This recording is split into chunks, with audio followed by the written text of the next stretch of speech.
Hello, word nerds. Welcome to another episode of the dictionary. I am Spencer, and this is episode F40. Hopefully, the last two episodes had guests on them. I don't know. I'm skipping them. We'll find out another day.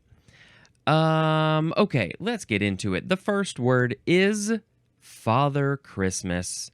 Two words, the first letters are capitalized. It is a noun from 1658. It's British, and the synonym is Santa Claus. So I guess it's mostly the British people who like to say Father Christmas, Father Christmas. But it's popular enough that other people in the world recognize what that is because the word Christmas is right in it. This person has so many names. I know there's also Kris Kringle, Saint Nick, or Saint Nicholas, if you are not into the whole brevity thing. But I feel like there's even more. There's a whole history of like who this dude was, what were they doing, bringing people presents in the middle of the night during the winter time. But anyway, just to keep this short and sweet, Father Christmas, if you didn't know, is also known as Santa Claus. Or if you're a fan of Nightmare Before Christmas like me, you will like to say Sandy Claus. Sandy Claus, like lobster claws. Okay, well, because of Father Christmas, the sound effect today is going to be ho ho ho. Next is Father Figure. Two words, noun from 1934. A person, often of particular power or influence, who serves as an emotional substitute for a father. Everybody's got their own particular relationship with their dad. Maybe it's a good one, maybe they're not around, maybe it's complicated. Oh, there are all the different possibilities for a relationship with your dad. And if you don't really have a dad in your life, if you didn't really grow up with a dad, or they left early, or whatever it was, maybe there's somebody in your life who can act as that father figure. Maybe it's a stepdad. Maybe it's an uncle, a friend, a whoever. Doesn't even matter the gender. They are there to provide sort of that position of what a father would do, emotionally, teach you things about life. That's what parents and adults are typically there for. Can I be your father figure? I don't know what that means, but I would like to be. No, I think I want to be the uncle. I want to be the funkle. Ho ho ho! Father Image, noun from 1937, just a few years later than father figure. An idealization of one's father often projected onto someone to whom one looks for guidance and protection. Now, this seems kind of similar to the other one. An idealization of one's father often projected onto someone, so it's definitely a different idea. The father figure is the one who is providing. They're in a position of power or influence, so they are providing that guidance and protection. Protection there again. Oh no, I think I skipped it. They're providing the emotional substitute for a father. But the father image is you have this idea of what a father should be, and you are putting that idea, that image, onto someone, whether or not they're their father figure. And you're looking to this person that you're putting this image onto for guidance and protection. Definitely could be similarities between father figure and father image, but they could also be very different. And yeah, interesting. I have a dad. We have a very good relationship. He was possibly in the previous episode. He was also in the episode for the word dad. And so I was not the type of, I guess I'm lucky in that way. I was not the type of person who needed a father figure, needed to put a father image onto somebody or anything like that. So I can't speak to this personally, but clearly there are many, many, many, many, many people out in the world who have different situations than I. So yeah, father figure, father image. I'm sure a lot of you can relate to that in some way. Ho ho ho! Father-in-law. 3 words with hyphens. Noun from the 14th century, way back in the 1300s. Number 1, the father of one's spouse. And number 2, this is archaic. The synonym is stepfather. So back in the day, if you're, just to be genderized here, do a generalization of gender here, if your dad died or your parents got divorced, and if your mother remarried somebody, then they would be your stepfather, or you could also call them father-in-law. But I don't think we really use that one so much. It really now these days, your partner's dad, that would be your father-in-law. Now, there is no etymology because it's pretty clear, but the whole in-law thing, I think it basically just means legally, through the legal world, they are considered your dad, your father. But we put it there so you know what the family tree routing is like. I have had 2 father-in-laws in my life, and what to say? I had very different relationships with them, and I will just leave it simply as that. No need to go into personal life stuff. Okay, next. Ho ho ho! Fatherland. 1 word, noun from the 12th century. Number 1, the native land or country of one's father or ancestors. This definitely, it's very old, and I don't love this definition because it does say or ancestors. That's good because that can talk about either one of your parents. But I don't love the idea that it says father because we know it's the fatherland. But I always thought of that as more like the metaphorical land, not of your father, but as like the land is the parental figure in your life, kind of. It doesn't need to say your father of your father because clearly it can be from your mother too. So that's just my little quip. Quip? That's not the right word. Number 2, one's native land or country. I guess the United States is my fatherland because my family, specifically on my father's side, has been here for generations since like the 1630s. But other parts of my family have not been here that long. I know one of my grandparents, their parents came here from Ukraine. I think a lot of my family sort of came from around that area. I'm not entirely sure where a lot of the other ones came from, but I consider the United States to be my fatherland because that's where I grew up, that's where my parents grew up, that's where my grandparents grew up, and even some great-grandparents and on and on. Okay, that's my fatherland. What's your fatherland? What's your relationship like to your fatherland?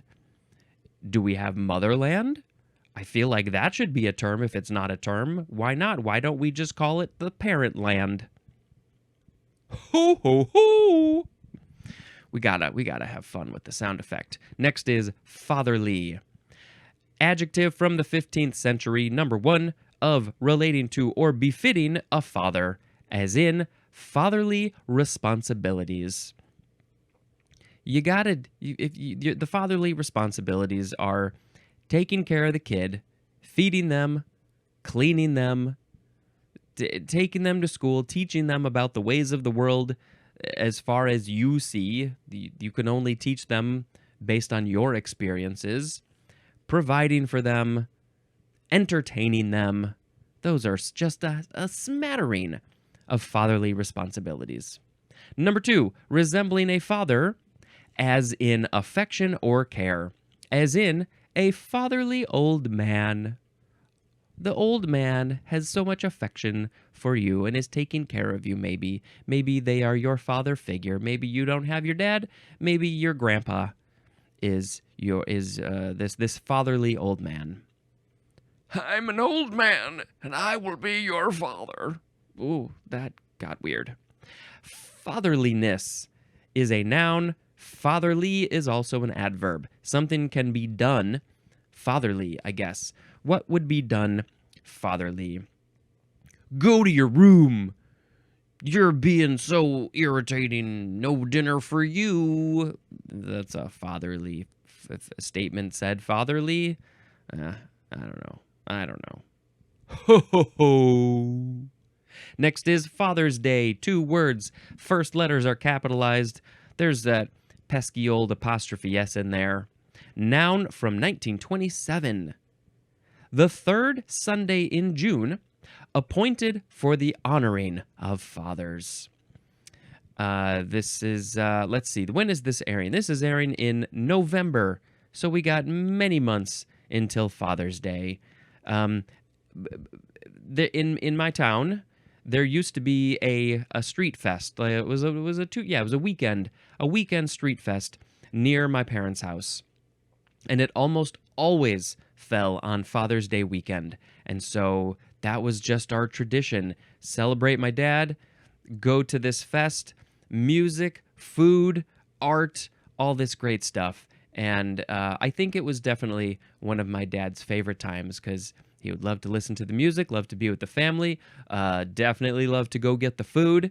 And it was just one of those highlights. In the summer, for many years, we had a yard sale over the weekend as well. So there's a chance for us to get rid of a whole bunch of stuff and make a cut like $3 off of hundreds of items.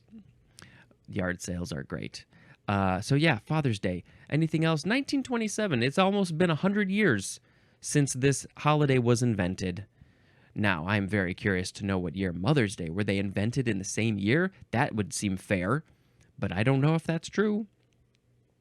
I hope you're honoring your dad if you have a good relationship with them. I hope you're honoring them in some way more than just once a year.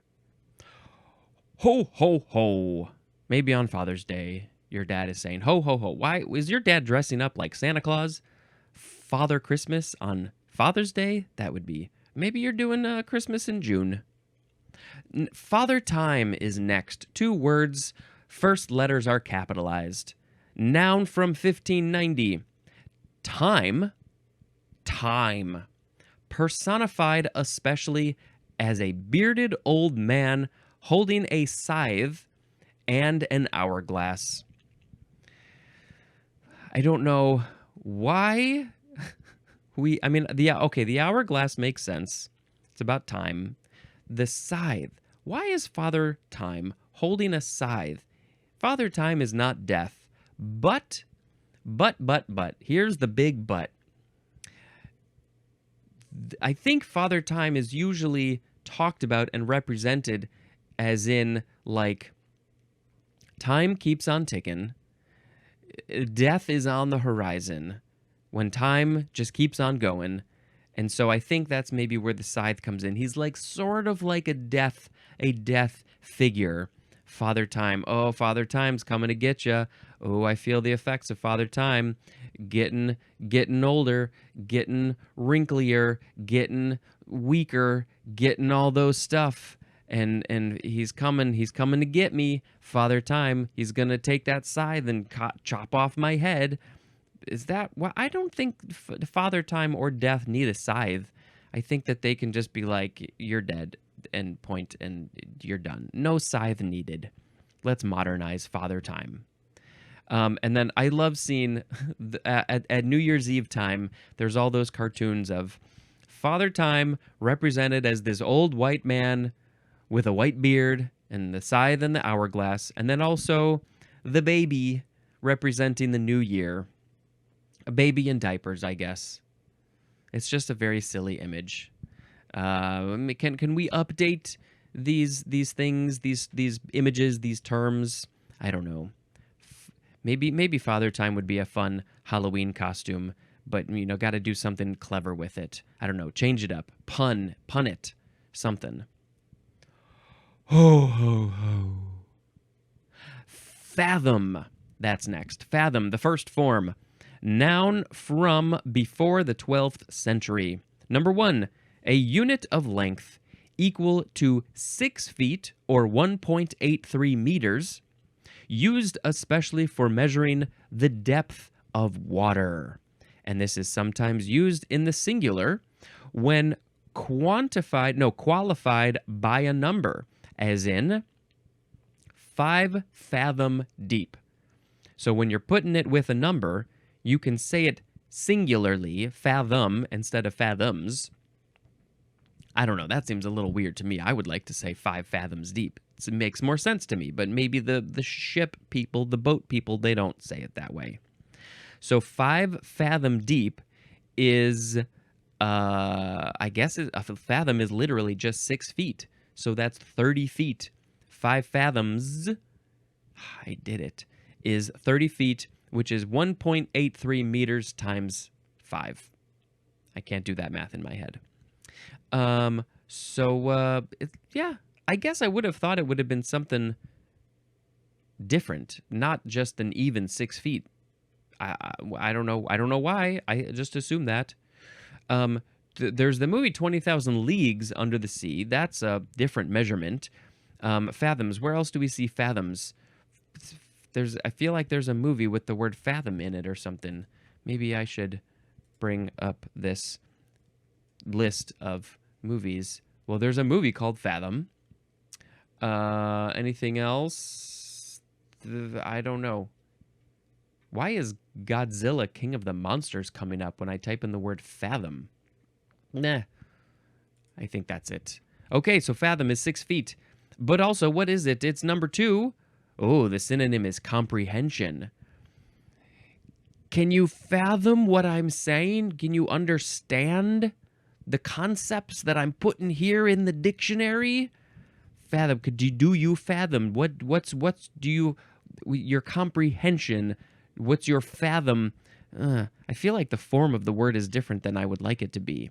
I don't know. But yes, it's all about understanding a thing, fathoming ideas and stuff. I don't fathom all the things. The etymology says this is from Old English fathom, which means, oh, this is good. Oh, this is good. This is the etymology that I'm here for. This is why I do this. It means outstretched arms or length of the outstretched arms. Let's just finish this up real quick. Akin to the Old Norse fathmer, which means fathom. Okay. From the Latin patere, which means to be open, like your outstretched arms are open. Also from pandere, which means to spread out, spreading out your arms. From the Greek petaninai, does not say what that means, but I'd assume it's something about opening.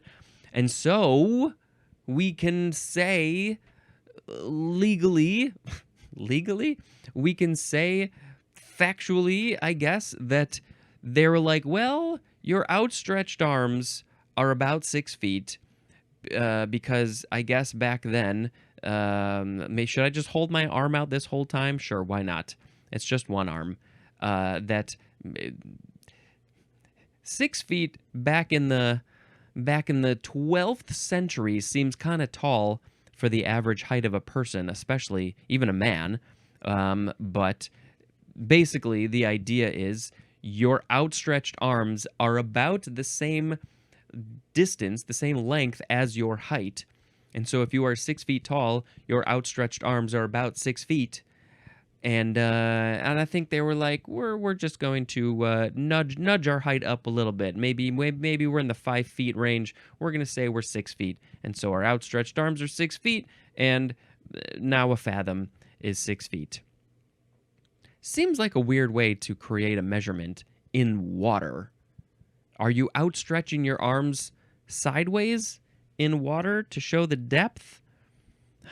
This is a funny one, but I do love that very clear etymology. Maybe people back then had longer arms. Maybe they were 5 feet tall, but their arms were 6 feet wide. That would be an interesting image. I don't think there's any evidence about that. Ho, ho, ho! The second form of fathom is an intransitive verb. It's just a verb from 1607. I still don't know why. When it's both an intransitive and transitive, why don't they just put verb at the front and then to say we're starting with intransitive? You confuse me sometimes, book. Okay, so starting with intransitive, number 1, the synonym is probe. Like probing, trying to get information. Maybe it's connected to that comprehension thing. And probing into your brain, fathoming, trying to get into what do you fathom? Maybe questions. Maybe you're probing with questions. You're fathoming. I don't know. I don't use it this way. Number 2, to take soundings. Now, maybe these are both, maybe 1 and 2 are both about dealing with the water. To take soundings sounds like it's something dealing with water. Getting information, maybe literal sound, maybe putting a microphone a fathom deep into the water or more than 1 fathom down into the water to get readings. Sure, yeah, I don't know. Transitive, number 1, to measure by a sounding line. Okay, now I feel like this is not literally about sound. I feel like this is probably they put a rope, a line, a something, maybe with markers at each fathom, so markers 6 feet apart from each other, and they drop the line down. They're like, oh, this water is 5 fathom deep. It's 30, so they drop it all down. It's got a weight on the bottom, and then they're like, okay, this part on the line is the top of the water, so now let's pull it back up and see how many markers there were, how many fathoms that was.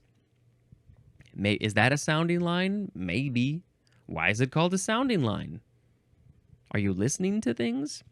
Number 2, to penetrate and come to understand. This is about comprehension, as in, couldn't fathom the problem. I don't see what the problem is, or I just do not understand the problem. I see the problem, but I don't understand how to deal with the problem. And yeah, this sounds like me all the time. I have a hard time fathoming everything.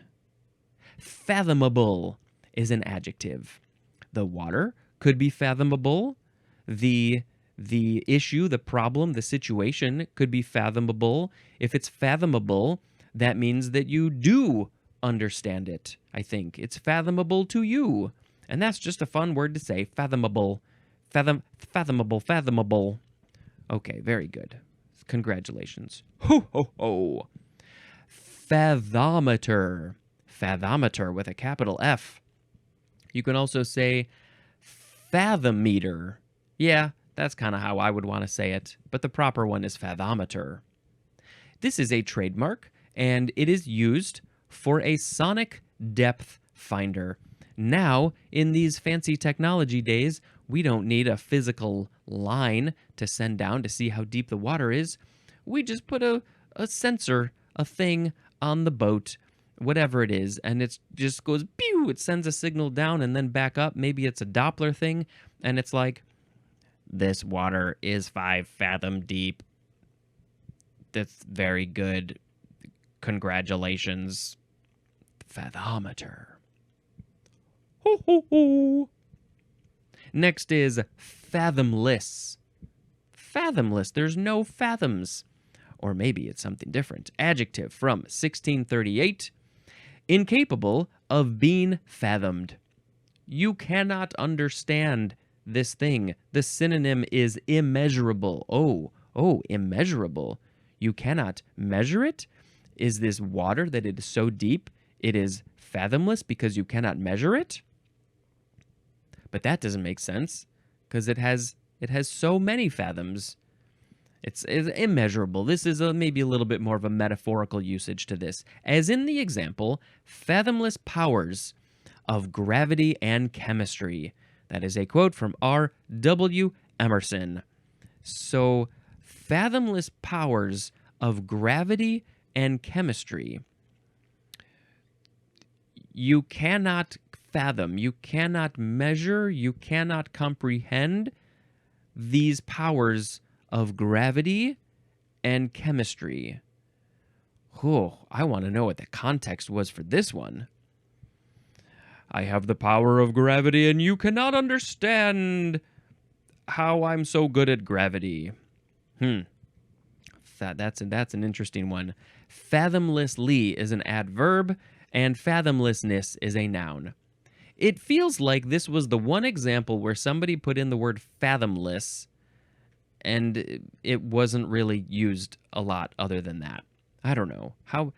There's a synonym though, so that's pretty helpful. If it cannot be measured in some way, it's fathomless. Whew, interesting. Ho ho ho! Next is fatidic.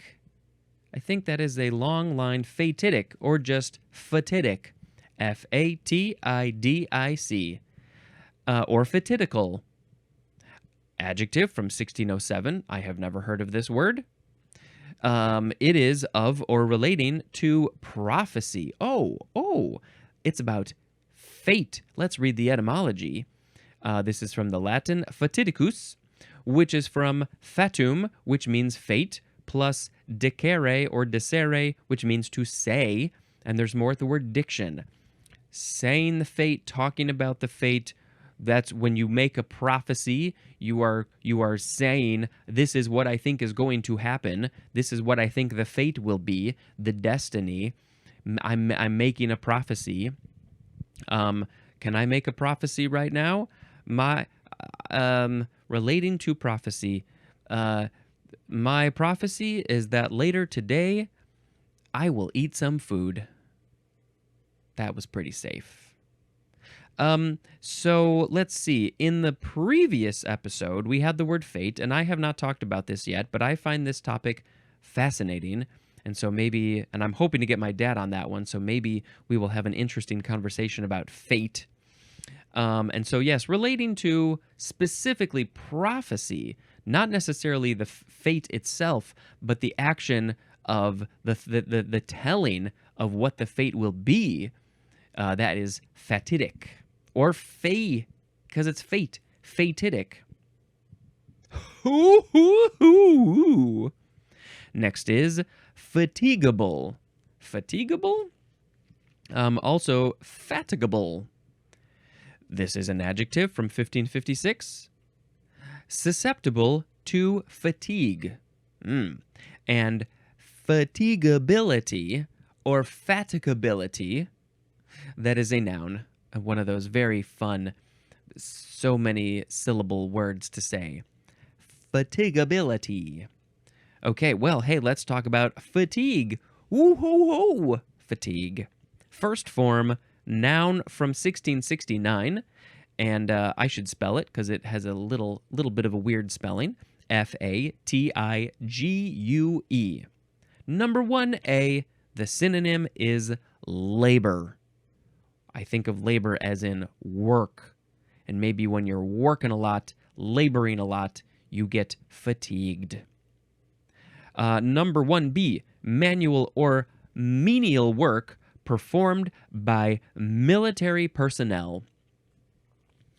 This is interesting. Okay, there are going to be more definitions to this word than I typically think of. Let's read the next one because I think it's connected. 1C is plural, so you'd say fatigues. The uniform or work clothing worn on fatigue and in the field. So, is it like the people in the military who are doing this menial work, the manual work, they are wearing the fatigues when they are doing the fatigue work, possibly. And so is that why the work is called fatigue, or is that why the uniform is called fatigues? Maybe the etymology will tell us, which you're just going to have to... My prophecy is that we will read the etymology if there is any. I'm looking at the camera. I'm not looking at the book. We'll find out later. Okay. So yeah, interesting connection there between the work. Never heard of the work being described as fatigue, But the clothes, I've heard, are called fatigues. Don't know why. Maybe we'll learn. Number 2A is weariness or exhaustion from labor, exertion, or stress. And maybe the military people, when they're doing this manual labor, this manual work, they get fatigued because the work is very hard. They push those military people to the brink. 2B, the temporary loss of power to respond, the temporary loss of power to respond that is induced in a sensory receptor or motor end organ by continued stimulation. So this is a very specific scientific description of something that is happening inside the body. The end organ, the motor end organ, is that like where the nerves are possibly? When you're continuously stimulating that thing, that end organ, the nerves, they temporarily lose power, and their response, they're like, I'm fatigued, I'm tired, can you stop with the stimulation? I don't need any more right now. Stop it. I'm tired. Let me recoup. So yeah, this is when they use it in a very specific scientific context. Number 3, the tendency of a material to break under repeated stress, as in metal fatigue. The material is the metal, and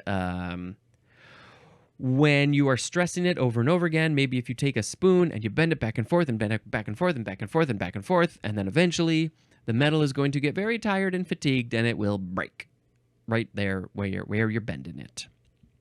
Okay, now is the time when we can look at the etymology for fatigue. Let's see. This is from Middle French, fatiguer, which means to fatigue, probably to get tired. From the Latin fatigare, my voice is getting fatigued because I'm talking a lot. Fatigere, it is akin to the Latin, what happened here? Fatim? There's fatim is in italics, which is usually what these words in the etymology are in. But then before it, the A, there's an additional AF, which are not in italics. So was that just a mistake? Or is that there on purpose? I don't know. But that means sufficiently. So maybe when you have done a sufficient amount of work, your body is like, all right, cool, I'm done, I'm fatigued. But they didn't get into any of the military stuff. So my thought, my prediction, my idea is that the word fatigue for this military manual work is only fatigue because they get tired. I think the tiredness came first, and then they get fatigued while they're doing the work, so they call that work fatigue, and they are wearing those clothes while they're doing that work, and so they call those clothes fatigues. Sure. I think that's great. Ho, ho, ho. The second form of fatigue is a verb from 1693, starting with transitive. Number 1, to weary with labor or exertion. I am fatiguing because I am so tired from digging this hole. Number 2, to induce a condition of fatigue in. To induce a condition of fatigue in. This is maybe that motor end organ thing. Intransitive is to suffer fatigue. I am feeling fatigued because I'm fatigued. A synonym is the word tire. I'm so tired of everything. Fatiguingly is an adverb. And now we must go to ho ho ho. The third form of fatigue is an adjective from 1774. Number 1, consisting of, done, or used in fatigue, as in fatigue detail. This is the military people going to do the fatigue work, and so the detail work that they're doing is the fatigue work because it is consisting of fatigue, the clothes, the work, the tiredness, it's done, it's used, all those things. Number 2, belonging to fatigues, as in a fatigue cap. So this is your clothes. Your cap is being described as a fatigue cap because it is part of your fatigues clothes. Great. Hoo. Next is fatling. Fatling. Noun from circa 1534. A young animal fattened for slaughter. That's what I say to this. Big old raspberry. Please. Can we please stop killing the animals for food and stuff? Especially the little ones. Why? What sort of animal is being fattened up to kill it, to eat it? This makes me sad. Ho. Last word of this episode is fatly. Fatly. Adverb from the 15th century. Number 1, the synonym is richly. And, back in the day, especially back in the day, if you were rich, you would often be fat. There's a lot of those old political cartoons showing the very rich people in the world as very large and rotund, because if you had a lot of money, you were able to eat a lot. You had resources, so you could eat a lot and get fat. And the poor people were shown as very skinny. And interestingly enough, in this day and age, because of money and politics and greed and capitalism, those have switched largely. Largely, those two things have switched. I'm not going to go into those details, but that's why richly is also considered fatly. Number 2, in the manner of one that is fat. In the manner of one that is fat, as in the example, waddled fatly. So what they're saying here is that someone who is fat, who is a large person, this example is saying that they are waddling because it's harder for them to physically move. And so they are waddling fatly like a fat person. And yeah, I don't like talking about this word. It's largely a derogatory word, and so it's very uncomfortable to use it, to say it. But I'm hoping that a couple episodes ago when we had that word, there was some good conversation about it, and hopefully a little bit of the stigma is going away, or we're changing the mind. I want to change the minds of people or something. I don't know. Don't be mean. Okay, don't be mean. Number 3, in a smug manner, as in complacently. As in the example, the synonym is complacently. The example is snickered fatly. Snickered complacently, snickered in a smug manner. I'm having sort of trouble figuring out how the word fatly is connected to this in a smug manner. Complacently, maybe I don't know that word well enough. It doesn't really seem like in a smug manner to me, but maybe I just don't fathom it. There's no etymology for this one. Okay, so that's it. Those were all the words. What? Oh my God, we did it. All the stuff is done, except for picking the word of the episode. Today we had Father Christmas, father figure, father image, father-in-law, fatherland, fatherly, Father's Day, father time, fathom, fathometer, fathomless, fatidic or fatidic, fatigable, fatigue,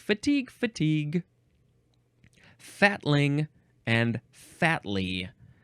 And which one am I going to pick? Well, I didn't want to do this, but I think I might just pick fatling as the word of the episode because it distresses me to no end that animals are getting killed in the first place, especially the idea of fattening up a young animal who just came into this world, has no idea what's going on. They are getting filled to the brim with food, so much so that it's probably incredibly uncomfortable and painful, and then they get murdered. Okay? I don't want to sing a song about that, but I'll just do... Please don't make fatlings. They really don't like it. And that's it for that. Okay. Fantastic. Sorry I said so much today. Some of you appreciate it and some of you don't. It's just what comes out. Okay. So now I need to bring up my movie list, and I watched last. The next movie that we watched is called Close to You, with Elliot Page, co-directed by Elliot, starring Elliot, not directed by Elliot, directed by the other co-writer. And, it just feels so heart-wrenchingly personal to Elliot Page. I don't know. I mean, they co-wrote it, so clearly there was something there. I don't know to what degree it's a personal story, but if you know anything about Elliot's story, then you know this is. If you don't know, Elliot used to be Ellen, and they grew up as a woman, as Ellen, and at some point, they came out to the world as being trans, saying, "I'm a man. I am going by Elliot." And geez, that must have been hard for them. And I'm sure they got a lot of flack. And it's so good to see them telling just a little portion of their story, a little portion of what their life is like and the crap that they have to deal with from people. And that's super sad and frustrating. And it was sweet and sad and all of it all at the same time. And Elliot is ripped. And I think that was very specific to show them shirtless. You know, that's not something that people see a lot, of the body of a trans person. So yeah, that was very interesting to see. And yeah, watch it, Close to You. That is the end of this episode. Thank you very much for checking out this show. Do Apple Podcasts, Spotify, YouTube, all those places and more. And until next time, this is Spencer dispensing information. Goodbye.